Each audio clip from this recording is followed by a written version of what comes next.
So this is kind of weird because we're like just in the parking lot. I've been trying to record these like randomly. Yeah. Where I meet people and stuff. So. I like the parking lot. This is a nice place. So. Yeah, it's not bad. This is where I hang out. But I'm here with Phil Hughes from the Showboat Branson Bell. I have been to the Showboat before. Have you? I have. Did you enjoy your experience at the Showboat? It depends on the day. You've been there multiple times, I hear. I've been there over 4,000 times. Wow, that's nice. But you're new this year. I am new this year. Mm-hmm. Nothing like that new act smell. It's nice, I smelled that immediately. You smell different when you're awake. Yeah. But so you, this is your first year at the Showboat.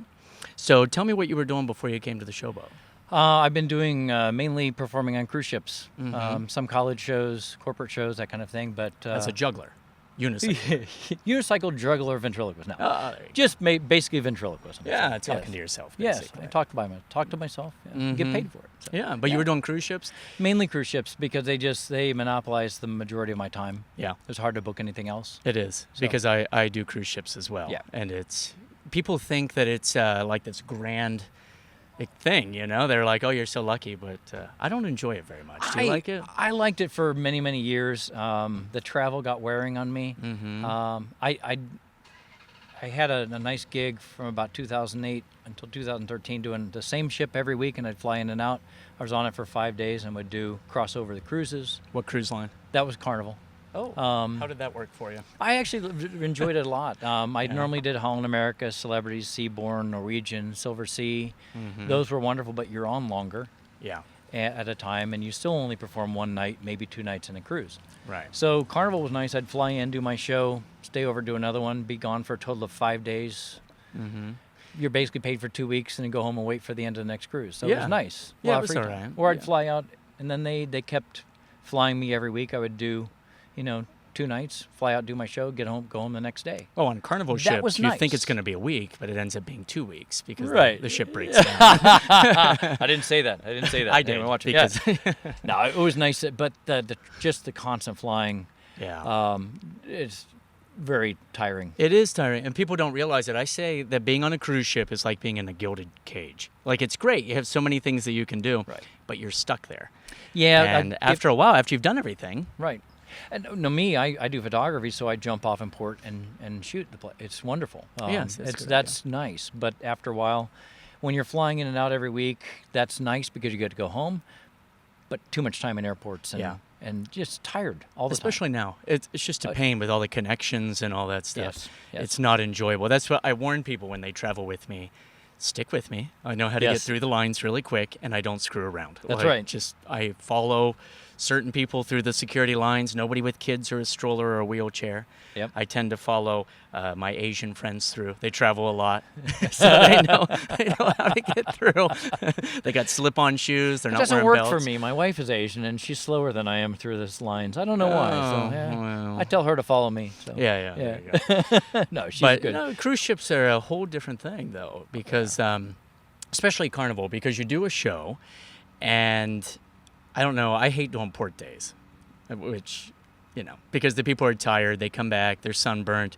They pay an outrageous amount of money to get their hair braided because they think it looks good. Nothing is hotter than a girl with corn rows and a burnt scalp. And so then they come into your show, and so I usually try to request not to do a port night.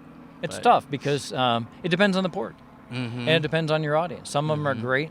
But if it's a late port day and it's hot and sunny, they're tired, they're beat, they've been all over the place. Yeah, you're right. It's a tough crowd. It's a challenge. Yeah. And it's different than doing the Showboat because people can get up and leave and they can. Yes. They're not necessarily there to see you. They pop in to see what the show is. They happen to say, hey, there's a show tonight. Let's go see it. Yeah, we don't want to go see karaoke again. Right. Let's go see this show. Yeah. So you can't. I tell people that do cruise ships the first time, you can't take it personally when people are getting up and leaving and that sort of thing. Well, I try not to get them to get up and leave, but No, but if you keep the audience lights off, you can't see that. Yeah. Unfortunately, I leave the lights on because I like to see them. So. Do you mainly do Caribbean cruises? No, all over. I've done all 7 continents, including Antarctica. Me too. Absolutely love it. It's been if we had to pay to see all the places that we've seen for free and get paid for, actually, it would be unbelievably expensive. That's It's what I like, say. there's no way I could have seen all of that. It's like a paid vacation. Yeah, I've been very blessed to do that. I mean, I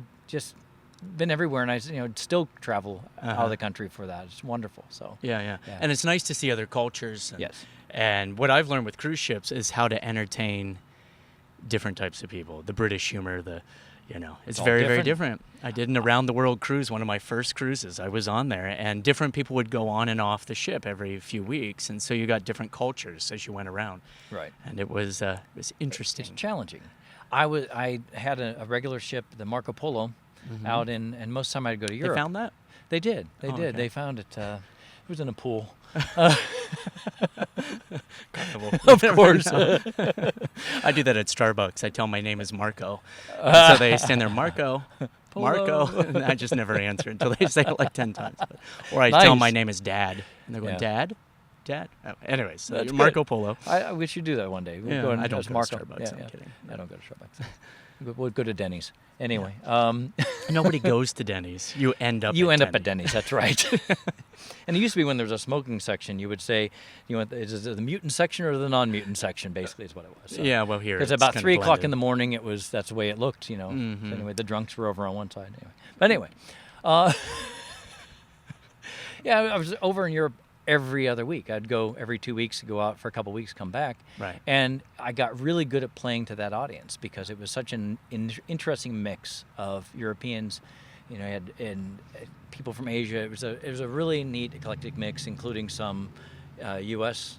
citizens as well. And it kind of honed your craft a little bit. Then after being away from that for a number of years, doing predominantly U.S. acts again, your act gets honed for that, and you go back out and get thrust in that situation. Right. And it's tough to make that transition. It is. So Especially because I use a lot of current events Yes. in the show, or pop humor, and people in other countries that they don't quite get the Justin Bieber jokes and No. that sort of thing. So no. so that's a little tough. Right. But it's different being here in Branson. And was it culture shock coming to Branson? Not really. I like Branson. My wife and I have actually just absolutely loved it here. It wasn't really culture shock because I grew up in the Midwest. For one thing, I grew up in Iowa. So it's very similar.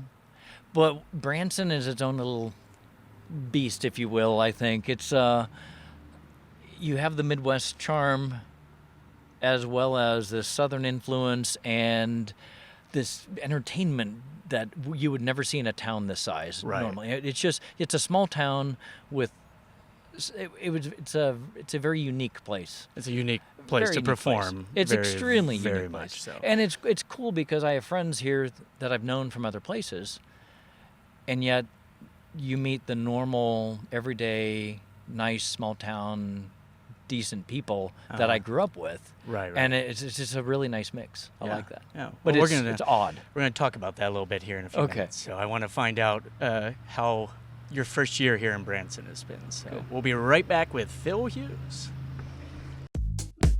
Thank you for supporting All Things Branson. Be sure to subscribe and stay in touch on Facebook and Twitter.